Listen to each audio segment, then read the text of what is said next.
موانع ها بچه‌ها 99% درونیه، اصلا بیرون نیست مانع.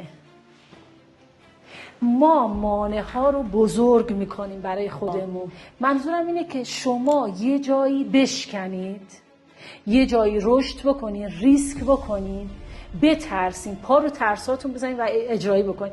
چون من این موضوع رو داشتم، بچه‌ها درک میکنن.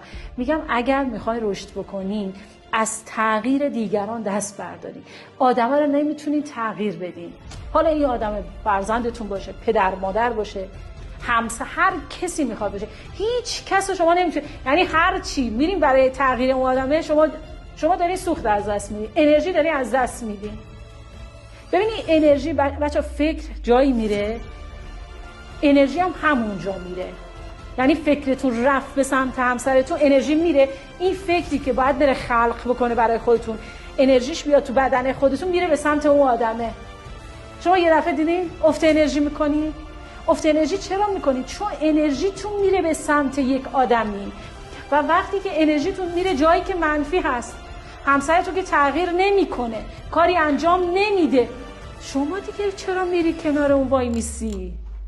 چرا تلاش میکنی اونو تغییر بدی؟ بابا یه جایی میاد، یه جایی نمیاد، خداحافظ، بای بای، دیگه نمیتونم جابجات کنم.